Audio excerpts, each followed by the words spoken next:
Votre attention s'il vous plaît. Cet élément est en lingala et en français. Contactez-nous pour savoir s'il est aussi disponible en la langue de votre préférence. Christ Equality Foundation. Œuvre évangélique internationale. Ensemble avec l'homme de Dieu, le docteur Jean-Pierre Moubenga, ministre de l'Évangile éternel, Vous présente aujourd'hui la rubrique Pasteur et thème. Tous les enseignements du docteur Jean-Pierre Moubenga sont disponibles sur christequality.com/jpmoubenga.html. Bonne édification au nom de notre commun Seigneur et Dieu Jésus-Christ. Amen. Je n'ai pas entré dans tous les détails là, sinon je devais dévier l'enseignement. La première fois, quand David est parti, il n'avait pas respecté cet ordre-là. Parce que ça, c'est un ordre établi par le Seigneur. Verset 2, écoute. Alors David dit, l'arche de Dieu ne doit être portée que par les Lévites. Est-ce que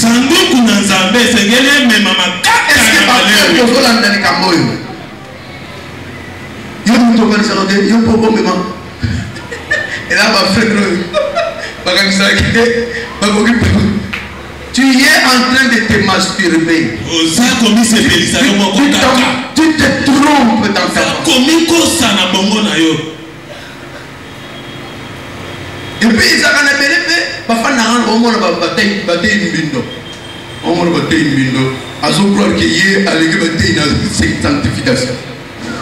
ce sont des erreurs.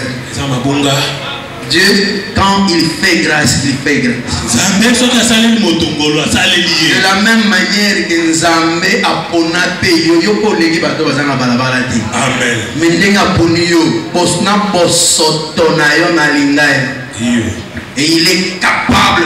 Vous savez, si Dieu te choisit, dans mon zambazo pona moto, à soutenir contre na bizarrerie na yete. Vous savez pourquoi? Parce que yemo kwa zo mi beta toloke atoza ko sotondele ni nana o changer. Oh Seigneur, merci. Oh koyo matondi. Parce que tu es l'auteur de notre sanctification. Il est vraiment le véritable mari. Il faut que ma frère me vaille à ma cambo. Son compagnon moi si fait confier mon coin. Ça l'assure que au milieu de tout le conseil Nzambe pour naïe. Et que on peut supporter et on peut la Amen. C'est le sens des responsabilités. Ce n'est pas, il n'est pas donné à un enfant de se marier. Il est donné aux responsables de se marier. Parce qu'avoir une femme, c'est mettre au monde. Je voulais dire que pour un frère, sa femme c'est sa première fille. Il doit venir papa. Ah papa naye. Pour apporter mon bali na bota comme aussi. Et ce n'est pas n'importe qui doit se lever. Je vais me marier.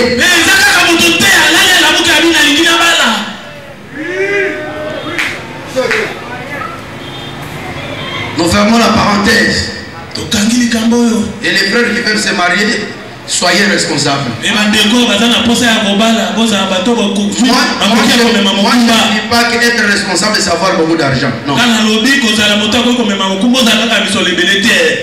L'essence de responsabilité a une base. Sa base, c'est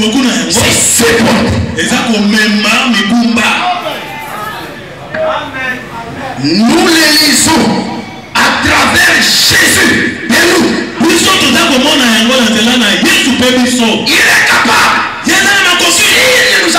transporté. Mais seul ne serait sauvé. Il pouvait nous brûler tous.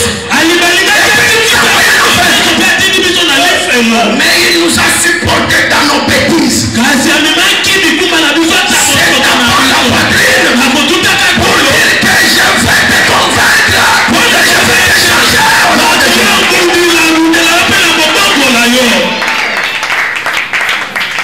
C'est pourquoi, frère, comme il trouble la base dans ce chemin, c'est être sincère dans ta foi. Si tu es sincère, même si tout le monde est contre toi, crois d'abord que c'est Dieu qui t'a appelé pour te changer. Et tu vas être changé, là. Tu vas être changé. C'est la parole qui doit te changer. Est-ce que vous pouvez croire ça? Que Dieu te bénisse, toi qui crois au nom de Jésus.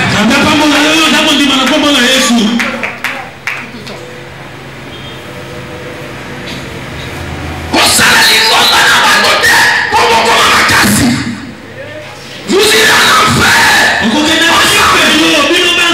Mais crois à la parole. Fais confiance.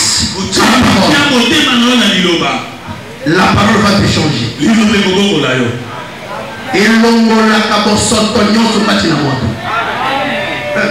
Oh Seigneur, merci. C'est pourquoi, frère, faites confiance en vos prédicateurs. Écoutez encore une autre chose. Je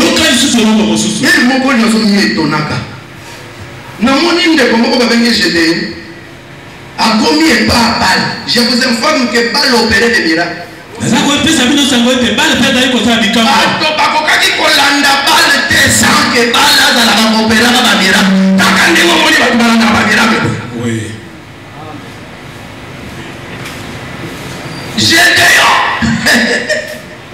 Ce garçon-là a découvert que balle a fondé.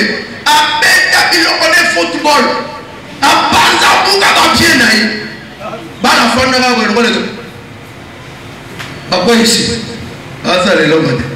Vous devez croire à sa frère. Quand tu es là, si tu as la foi sincère,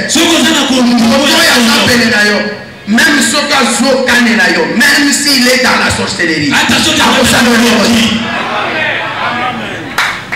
remarquez que quand mon frère Eli aye liboso banzamba ba depuis akumisi la malobi avec Israël ngana tika linga moko est-ce que vous avez la mamrano ngana tika linga moko bango baza 450 na kobeta bako et comment avec Akiba Eli akene ko baba tout est passé à l'association Matongi pour baza pas comme fort pour na kobeta ba mususu.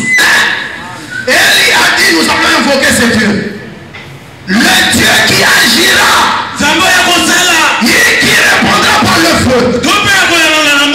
C'était la manifestation de la puissance de Dieu. Ça s'appelle aussi le miracle. Et un miracle authentique. Voilà. Au lieu d'avoir des blabla, faites descendre du feu.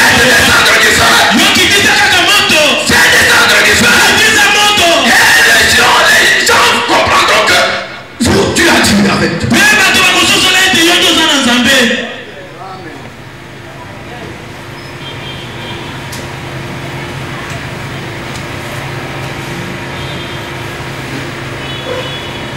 C'est comme ça, frère.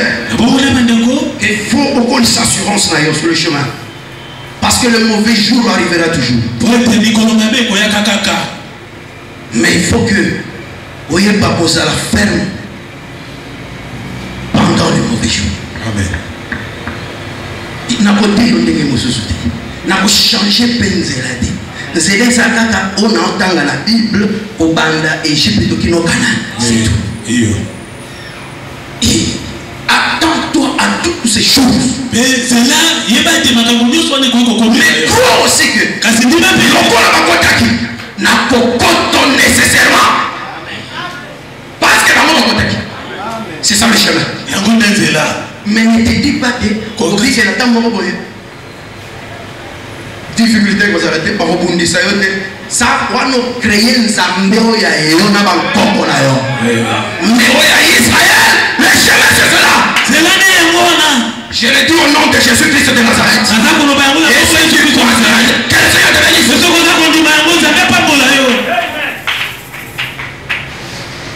Ça c'était l'importance de la vie. Il a dit,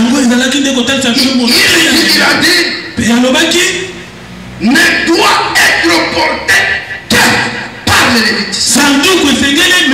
Car l'Éternel les a choisis pour porter l'arche de l'Éternel et pour en faire le service à toujours. C'est le choix de Dieu. Yango tolobi frère, oko balokaka. Et puis vous avez yoga te. Obi liloba nyonso ebimaka kati na monoko ya moto.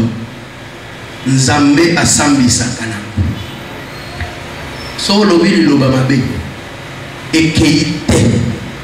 Yo kobosana ngo mais Nzambe akobosana ngo te.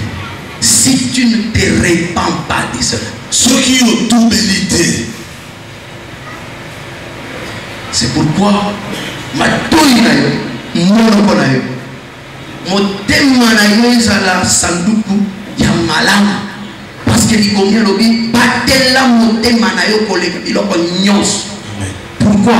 Parce que makanisi efandaka na motema. Amen.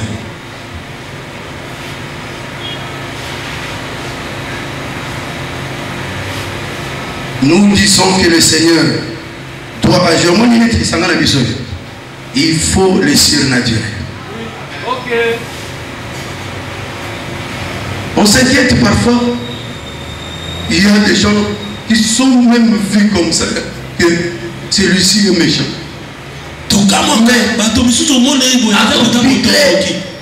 Aujourd'hui, on m'a donné une vision. Il m'a étonné.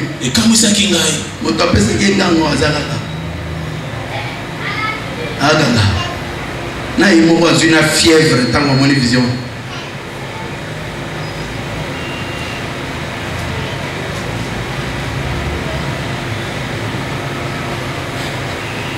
Et nous vous disons toujours que il y a une épée qui est suspendue ici. Ça va passer. Ça va passer. C'est que j'ai dit aussi, c'est une vision que moi je vois tous les jours.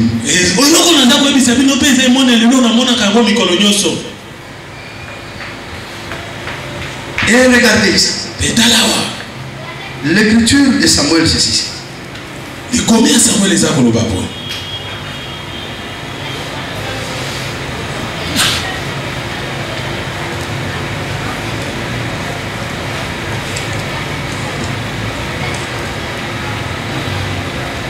Et Samuel chapitre 9. Samuel est le bosso mokapona libois. Je lis à partir du verset 6. Ce sont des textes très riches. Il y a des moments où on en parlera dans d'autres dimensions. Le serviteur lui dit, voici il y a dans cette ville un homme de Dieu. Et c'est un homme considéré. L'homme de Dieu doit être un homme considéré. Oh. Il y a beaucoup de choses à dire partout. Ici, c'est ce qu'on appelle le double honneur. Vous savez ce que Paul a dit à Timothée?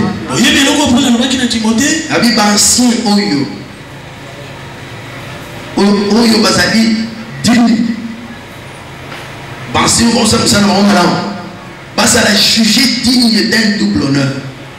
Surtout ba oyo ba mipesa kana côté na kolendisa. Amen. Le double honneur. Basa lokumu bala mibale. Sokolandi wana ndi azoko samalobo e polo lobaki na 1 Corinthiens 9. Alobi kokanga ngombe monokote soki akosala bilanga. Amen. Que le Seigneur nous permette d'y arriver. Mais lisons là. C'est un homme considéré. Tout ce qu'il dit ne manque pas d'arriver. Allons-y donc. Peut-être nous fera-t-il connaître le chemin que nous devons prendre. Ça c'est une parenthèse. Ils ont dit peut-être. On prêche dans la culture de la prophétie.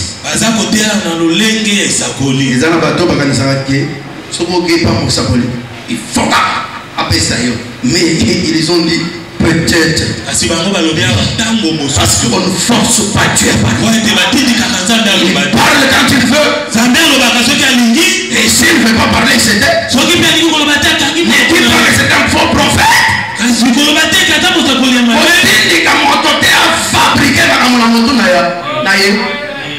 On en parlera un jour.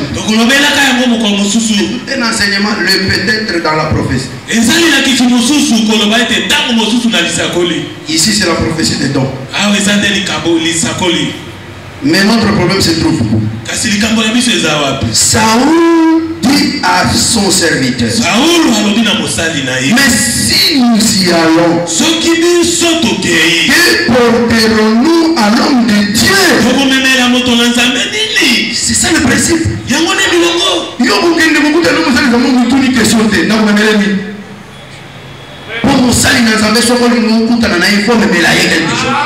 C'est ça la parole.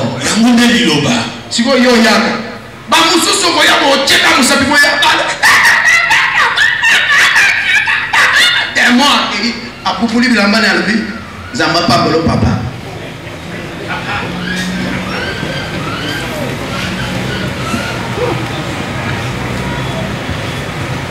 Zonga nanzela. Salela liloba nzambe. Et Dieu veut te bénir. Ukuya kataka pote ubanda kufanda kaka uzubete mazulu ba teya yo ba sala boy. Ba sambela ba peso toli tout ça kaka ya ofele mozumi appauvrir frère. Tu t'appauvris. Ça comme ça mobola.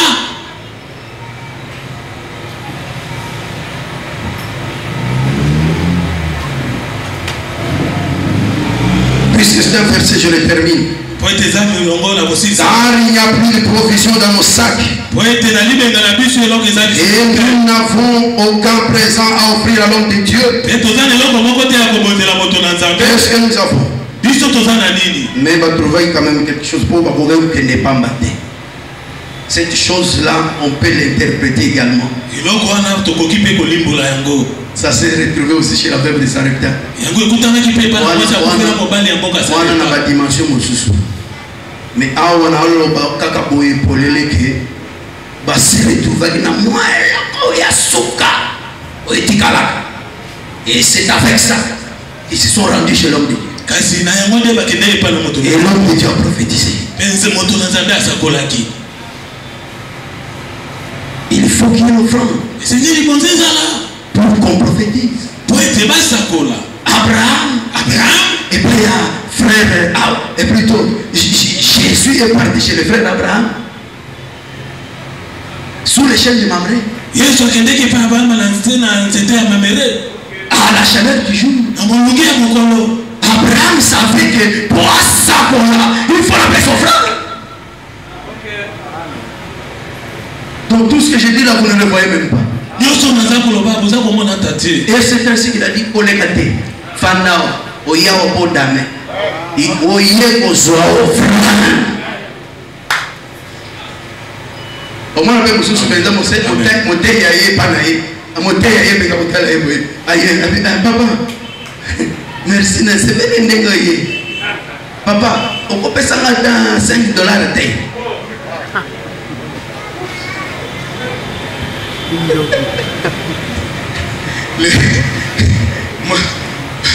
Madame Balouki.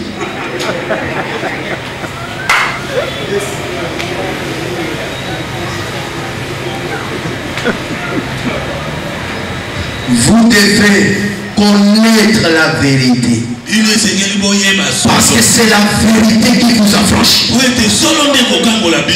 Ça ne changera pas.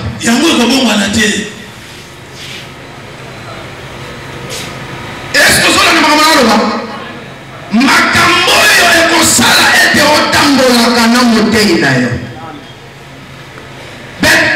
il faut avoir une préoccupation pour toi. Pour ton bangote, car c'est pour s'occuper de bango. Pour les mettre à l'aise. Et ceux qui vont mettre les gens à l'aise, attaquer à côté de Moussalam.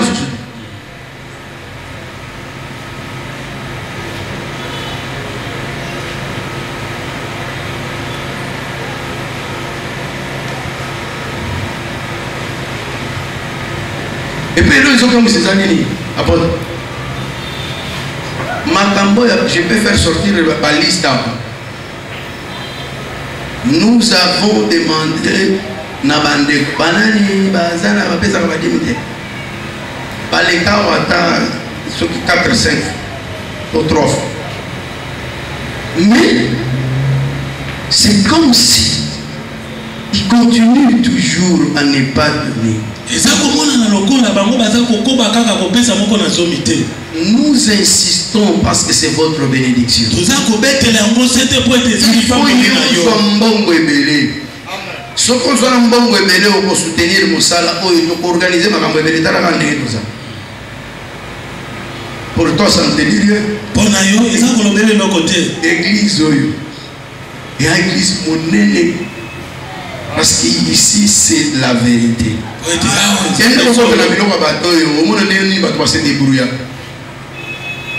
Au sentir que vous avez fabriqué le bon corps ya balabala par principe nous faisons balabala on dématé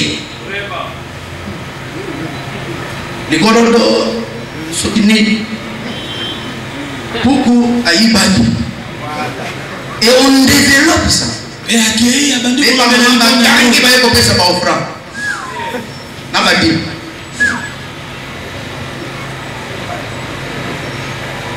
mes frères, révolutionnez-vous. Il y a des riches et des richesses.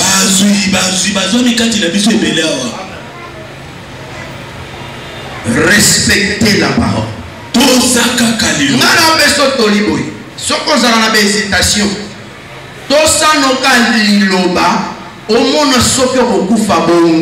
Soki okufi bongo fongolela yemi solobi okosaka Nzambe wa lokuta.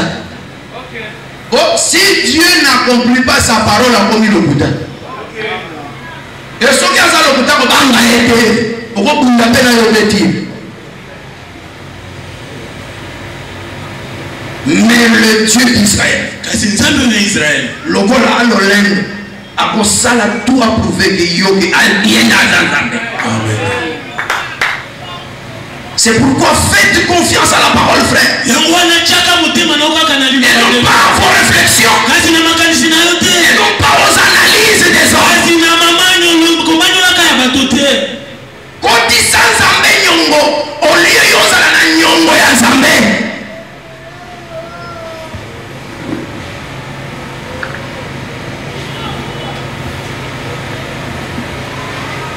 Voilà ce qu'il est. Et l'hôpital salarié. Je veux me résumer pour que je puisse ajouter encore quelque chose. Rien. À moi, minute, mon cœur, tu ne peux pas être calme. Nalingi oye baboy. Que d'abord, l'autre t'a dit ça, il faut pas la préoccupation d'ailleurs. Na éviter préoccupation dans les amis. On mit tout ça. C'est pourquoi na milongo mususu bazo aligné bango batangi bana na yo ya mebali pe ya basi pe batangi pe balevite. C'est pourquoi on a dit que ndeko mitungisa kapona bana na yo. Ndenge il faut mitungisa pona balevite. Parce que les vites azalo kwa mobaya. Asana bisikate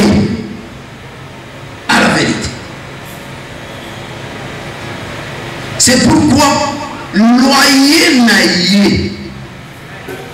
Il faut nous appeler pour les makasi wana. Tout mon soit responsable là. Ce qu'on fout de la, au fout à 100 $. C'est très facile. Au Tchèque, au Bani où ils sont, na fout à 100 $. Aux 100 naïe. Au Bakisina à 30 ya baté. Au Tchèque na fout à 130. Et son ami, au conseil la calculité. Au Tchèque na moutou qui na fout à 130.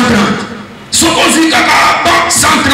Aux 100, au foutez pas bailleur, non 30, ok, foutez pas bailleur à battre. C'est-à-dire, vous avez ça, la diagona. Et vous avez automatique, vous suivez la charge, vous avez la facilité. Si vous foutez à 50, vous avez la foutez à 60. 50, vous avez 10, ok, il faut monter à la préoccupation, à la charge. Il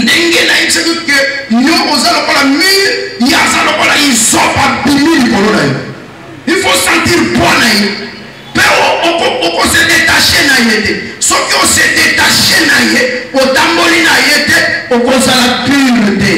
Parce que c'est l'isop qui te purifie. Oui, c'est l'isop qui te purifie. Yo sentir ponaye atinga mayo lokola Lazare lokola le pauvre Lazare na porte ya riche alors wate tiba kufa alors wate mama tete même il faut sentir que pour na ba petit na ngayo teka na bisu to aluana na ndako.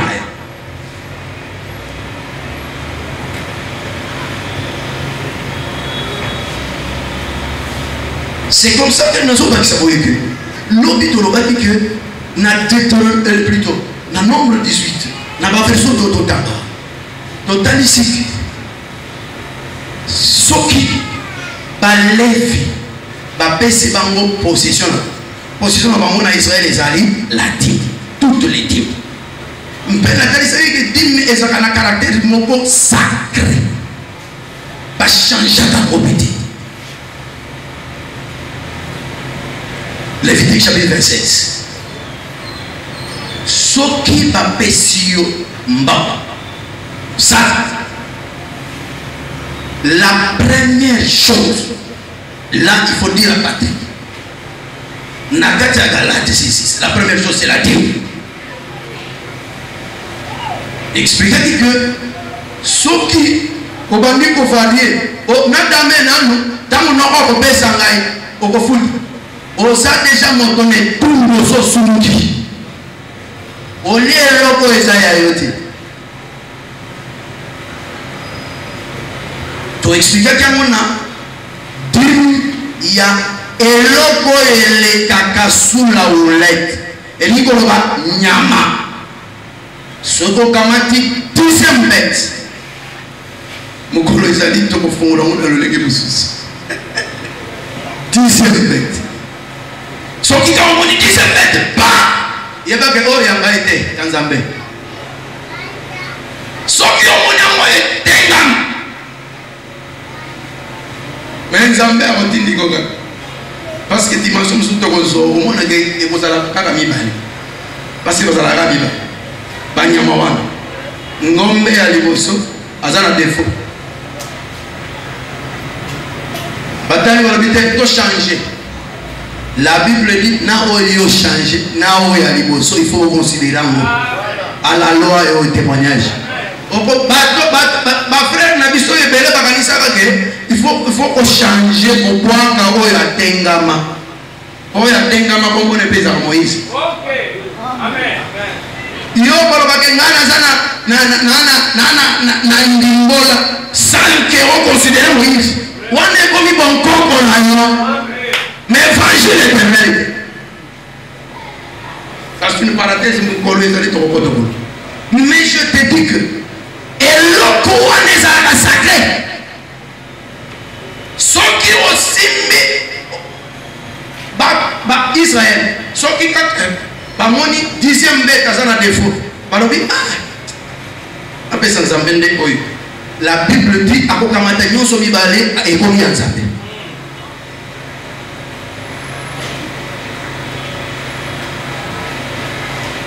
C'est pour dire frère Faustin kobanda nanu kosala ka calcul pour na yo te na mbomo wa bato ya nzambe dès que ozwi yango longola deja nzambe chakuna sala ba calcul na mbongo oyo ya yo sokoza na $100 10 eza ya yo te 990 wana nde ya yo frère tango okendaka lufu 90 ya yo 10 ya yo te osala yango calcul.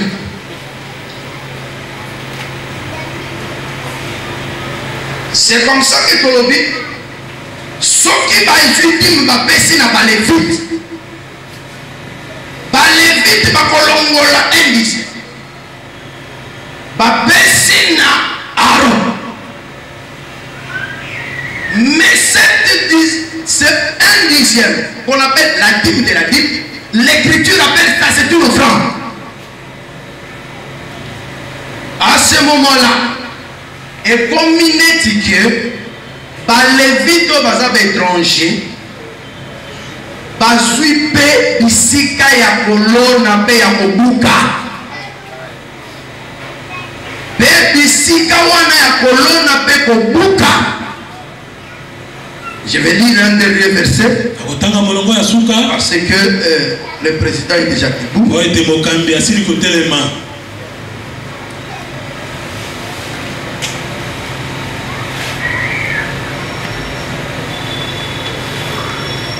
Prenons ça dans 1 Corinthiens, chapitre 3.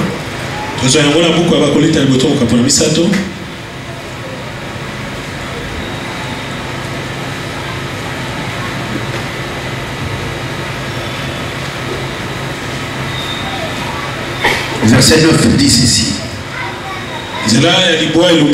Car nous sommes ouvriers avec Dieu. Vous êtes le champ de Dieu,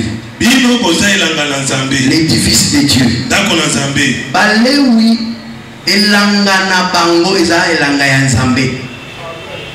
Donc omoni ndenge bino boza boye pona biso boza bilanga.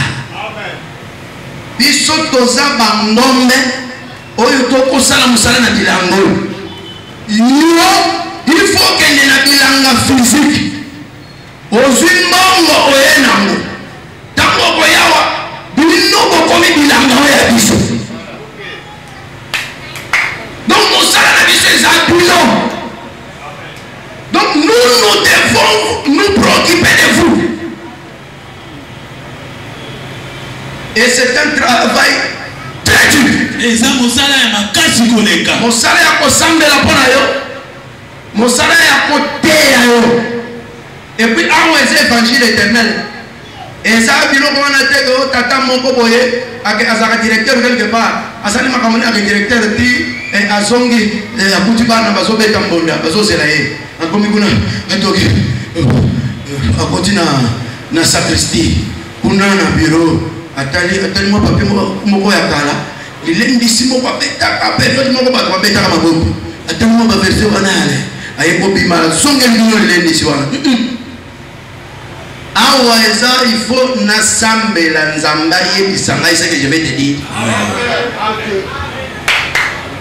mais faut na sambela bona yo amen au moins nde tozala ko sambela bona bi amen tozala na butu yo lali pongi biso toza genou natanga pe Esther po mosali na nzambe zo sambela nzambe pe akola kisaye ba image na ye amen moni pa na moni na osambela ka bona moni ka Claudine o nzambe Claudine moni pa revelenga ili kamba Claudine na bandiko okozala yo lali wana kana bunda bitumba ya osakana de pona ye atongo pe moni pe na bengi.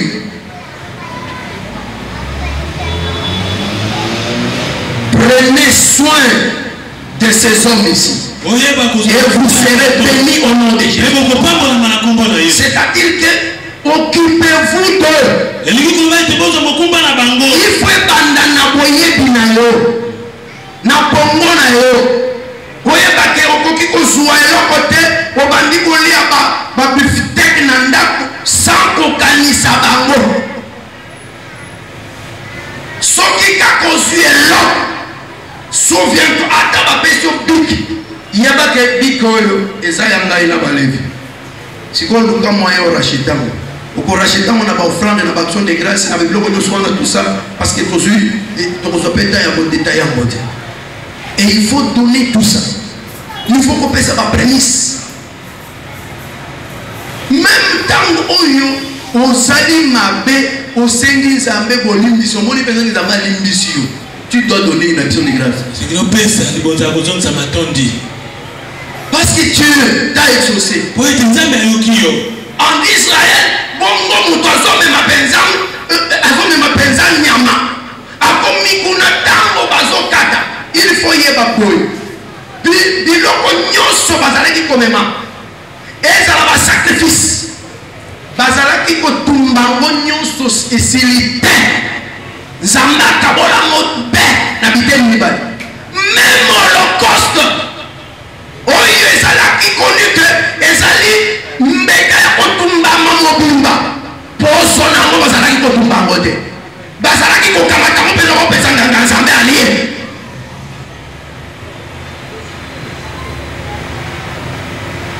ezala oye na farine parce que eza na kombo offrande eza mpe na sansi mibale ya minene sansi ya offrande ya liboso ezali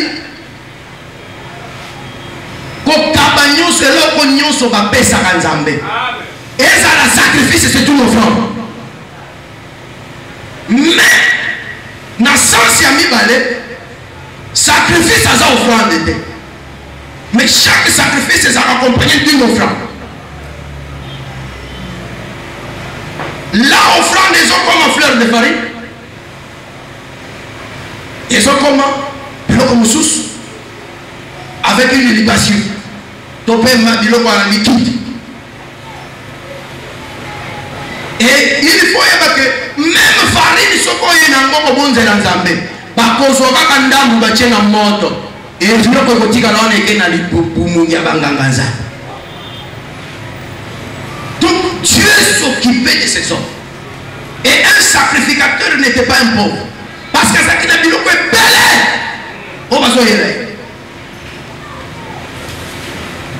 de nous sommes obligés de nous arrêter là-bas. Je crois que nous n'avons plus que les dimanches. Un petit résumé les dimanches. On priera aussi certainement. Maintenant, Ozo Kende, pour remercier d'abord Nzambe. Et Ozo Lobelaye, Olandisa Mandengi, Nzambe Alobeli Namo.